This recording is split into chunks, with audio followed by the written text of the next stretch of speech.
what would you say if I told you that NASA, FEMA, and JPL, the Jet Propulsion Laboratory, did a simulation where an asteroid comes into our atmosphere and strikes the Earth on September 20, 2020?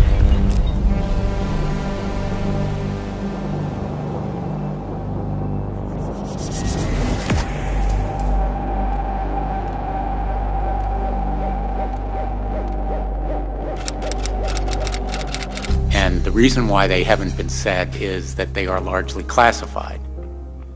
And the reason that's important is that the American people have no idea, really no idea, about the immensity of the threat in space. But if they were privy to what we hear, and you know it much better than we do because you live it, I think they'd be pretty alarmed. The internet is abuzz with theories and speculation regarding the destruction of our planet from a deep space object. In fact, there's a prophecy in the Bible that talks about this exact same thing. Revelation chapter 8, verse 10 through 12. And the third angel sounded, and there fell a great star from heaven, burning as it were a lamp. And it fell upon the third part of the rivers, and upon the fountains of waters. And the name of the star is called Wormwood. And the third part of the waters became wormwood, and many men died of the waters, because they were made bitter. And the fourth angel sounded, and the third part of the sun was smitten, and the third part of the moon, and the third part of the stars, so as the third part of them was darkened. And the day shone not for a third part of it, and the night likewise. So in this Bible prophecy, it clearly describes something coming from the heavens and smashing into the earth with such ferocity that it poisons most of the water throughout the world and creates a massive dust cloud that blocks the light from the sun, moon, and the stars. Now, no one knows when this will happen. Only God knows that. But what we do know is that it will happen eventually. How do we know this? Well, because Bible prophecy is never wrong and never has been wrong. That being said, there are a lot of people talking about this exact scenario right now. In fact, Dr. Thomas Horn wrote an entire book on the subject after he had a supernatural vision in the middle of the night. He woke up in a cold sweat with the sights and sounds of a deep impact scenario replaying over and over in his head. He was so troubled by this that he wrote a book about it called The Wormwood Prophecy. And by the way, I'm not promoting the book, I'm just using it as an example. Because, as some of you are aware, I actually did some work for Tom Horn in the past. And one of the things I did while working for him was create this trailer. Check it out. I intend to share undisclosed facts that are stranger and scarier than most people can comprehend, and it is going to shake the public to the bone.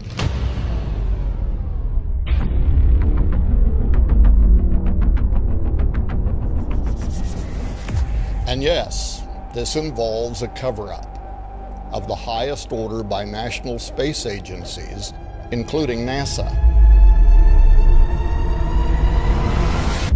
The asteroid is 100% certain to strike Earth, according to one space expert who says this is a matter of life and death. You'd probably have millions of casualties.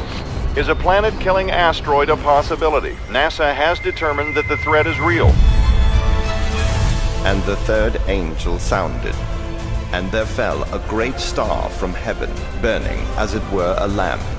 And it fell upon the third part of the rivers, and upon the fountains of waters. And the name of the star is called Wormwood. And many men died of the waters. Chief technology experts and working scientists agree with me. But what's more concerning is that this was prophesied in the Bible for the end times.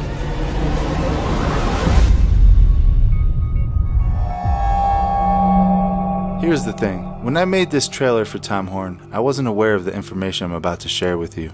However, before I do that, I just want to make things clear. It's not just Tom Horn talking about this. There are many other people who are claiming something similar is about to happen. But why? Why now? Well, what would you say if I told you that NASA, FEMA, and JPL, the Jet Propulsion Laboratory, did a simulation where an asteroid comes into our atmosphere and strikes the Earth on September 20, 2020? Yep, You heard that right. They simulated an asteroid strike for 2020. And we'll get into that in just a second. Now, we all know how these simulations work. They run simulations of events that seem to mysteriously happen a short time later. Take Operation Global Guardian, for instance. Global Guardian was a simulation that took place on 9/11/2001, in which the U.S. Strategic Command, NORAD, and the Space Command were simulating the start of a nuclear war, including the scenario of hijacked airplanes when the first plane struck the tower. In an interview with Vanity Fair, Lieutenant Colonel Kevin Nazipan, a NORAD commander, said this, quote, "When they told me there was a hijack, my first reaction was, somebody started the exercise early," end quote. And then there is the more recent Event 201, where the Bill Gates Foundation, the Rockefeller Foundation, and more simulated a coronavirus outbreak in October 2019, and we all know what happened just a few months later. I actually have a full video on this Event 201. Check it out if you haven't seen it yet. You can find a link in the description or at the top right hand corner of the screen. Now, there are many more simulations we could go over, but I think you get the idea. So let's take a look at this deep impact simulation from NASA, FEMA, and JPL. On a side note, this is the same JPL that was founded by the well-known occultist Jack Parsons, who is known for his Babylon working ritual, where he and L. Ron Hubbard did occult rituals in the desert in order to summon an entity they called Babylon. This is a very creepy story that is entirely true, but we don't have time to get into that right now, so I'll make a whole nother video on that one day. So let's continue on.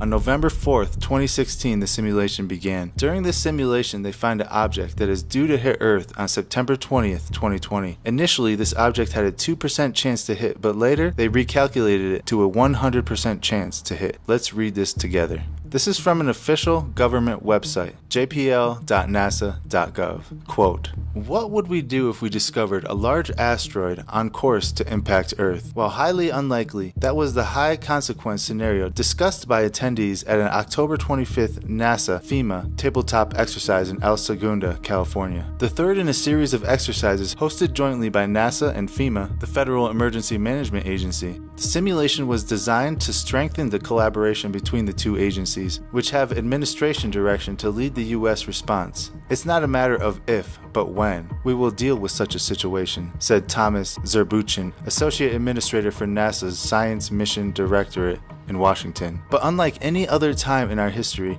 we now have the ability to respond to an impact threat through continued observations, predictions, response planning, and mitigation. The exercise provided a forum for the planetary science community to show how it would collect, analyze, and share data about a hypothetical asteroid predicted to impact Earth. Emergency managers discussed how that data would be used to consider some of the unique challenges an asteroid impact would present for preparedness, response, and public warning. It is critical to exercise these kinds of low probability but high consequence disaster scenarios, FEMA Administrator Craig Fugate said. By working through our emergency response plans now, we will be better prepared if and when we need to respond to such an event. Exercise attendees included representatives from NASA, FEMA, NASA's Jet Propulsion Laboratory, the Department of Energy's National Laboratories, the U.S. Air Force, and the California Governor's Office of Emergency Services. The exercise simulated a possible impact 4 years from now, a fictitious asteroid imagined to have been discovered this fall with a 2% probability of impact with Earth on September 20th, 2020.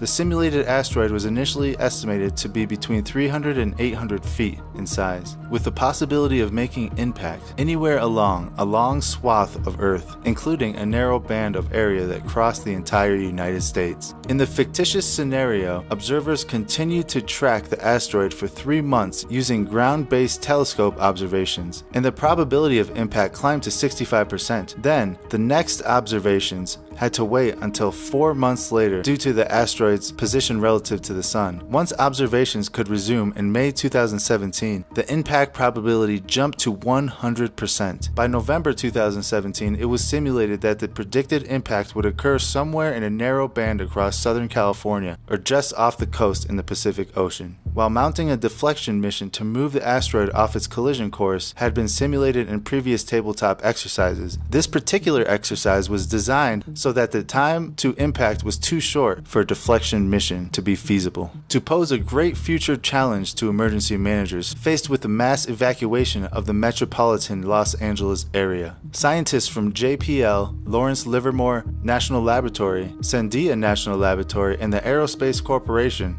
presented predicted impact footprint models, population displacement estimates, information on infrastructure that would be affected, as well as other data that could realistically be known at various points throughout the exercise scenario. The high degree of initial uncertainty coupled with the relatively long impact warning time made this scenario unique and especially challenging for emergency managers, said FEMA National Response Coordination Branch Chief Leviticus A. Lewis. It is quite different from preparing for an event with a much shorter timeline, such as a hurricane. Attendees considered ways to provide accurate, timely, useful information to the public, while also addressing how to refute rumors and false information that could emerge in the years leading up to the hypothetical impact. These exercises are invaluable for those of us in the asteroid science community responsible for engaging with FEMA on this natural hazard, said NASA Planetary Defense Officer Lindley Johnson. We receive valuable feedback from emergency managers at these exercises about what information is critical for their decision making, and we take that into account when we exercise how we would provide information to FEMA about a predicted impact. NASA provides expert input to FEMA about the asteroid impact hazard through the Planetary Defense Coordination Office. NASA and FEMA will continue to conduct asteroid impact exercises and intend to expand participation in future exercises to include additional representatives from local and state emergency management agencies and the private sector. So that's it. That's the end of the article. What do you guys think of all this? Do you think something is going to happen in relation to an asteroid impact? Do you think they did this simulation because they have some sort of information that they're hiding from us? Do you believe Revelation 8 is going to happen in our lifetime? Please leave a comment below and tell everybody how you feel about these things. And if you haven't done so already, don't forget to hit that like button. And until next time, thank you all for watching, and God bless you all.